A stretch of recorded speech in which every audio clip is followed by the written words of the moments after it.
Et les habitants vivent avec seulement 50% du taux d'oxygène habituel. Leur corps a évolué pour produire 2 fois plus de cellules sanguines que le nôtre. Sur cette terre aride, aucun arbre ne peut survivre à cause de la faible pression atmosphérique.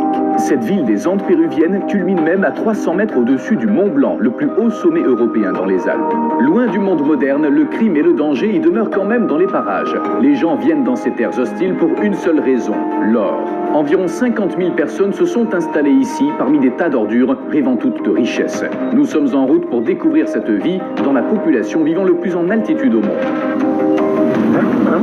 Garez-vous, garez-vous. Oui, arrêtez-vous. Donnez-moi la bouteille, s'il vous plaît. La bouteille d'oxygène. S'élever à plus de 2000 mètres en une journée peut provoquer le mal d'altitude chez une personne habituée au niveau de la mer. Mais à l'heure où je vous parle, nous sommes déjà à une altitude 2 fois plus grande. C'est très profond. Parmi les premiers symptômes, on compte des maux de tête, vertiges et nausées. Ils sont suivis d'une toux qui peut entraîner un essoufflement. Une aide médicale est indispensable lorsque le mal des montagnes entraîne une accumulation de liquide dans les poumons. Le corps perd environ 2 fois plus d'eau par la respiration. Il faut donc rester hydraté. Regardez-moi cette altitude, les amis. Cette montagne est donc aussi haute que ce nuage. Nous allons donc passer au-dessus des nuages. Ne vous inquiétez pas pour nous, tout va bien. Je vais respirer ça au fur et à mesure que l'altitude augmente. Les gens d'ici ne craignent rien. Ils se sont adaptés à cette situation. L'atmosphère se raréfie, il est plus difficile d'inhaler l'oxygène. Mais nous allons nous y habituer. L'endroit où nous nous rendons est une ville minière. Des produits chimiques mortels comme du cyanure et le mercure, utilisés dans le traitement de l'or, ont contaminé le sol et l'eau agricole de la ville. Avant d'entamer le voyage, nous avons fait le plein de nourriture et d'eau potable. Nous sommes nés ici. Nous nous sommes adaptés à cette altitude. Le taux normal d'oxygène dans le sang doit se situer entre 95 et 100%. En dessous de 80, les organes vitaux sont affectés. J'essaie de normaliser mon niveau actuel, qui est de 72%, avec de l'oxygène. Mais ce n'est qu'une solution temporaire, car nous montons de plus en plus haut à chaque minute.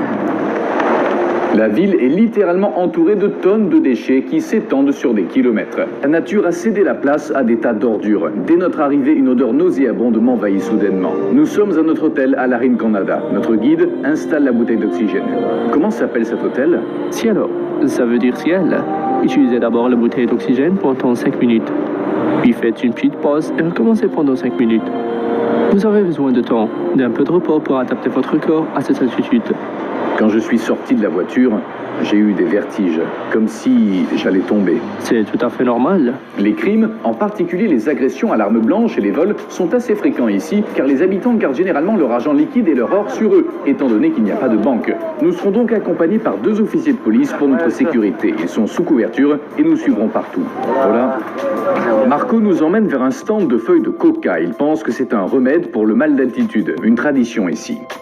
Coca. C'est des feuilles de coca. Je pense qu'ils en consomment pour lutter contre le mal de l'altitude. Ils mâchent 3 ou 4 feuilles d'un côté de leur bouche. Ces feuilles, qui sont illégales dans la plupart des pays, produisent une sorte d'effet anesthésiant qui aide leurs consommateurs à se détendre. C'est bon pour presque tout. Peut-être qu'un officier de police peut les garder avec lui. Nous laissons derrière nous une journée chargée et fatigante et explorons la ville le lendemain. Nous sommes au centre de la Rinconada quand le soleil se lève. Les policiers sont à nos...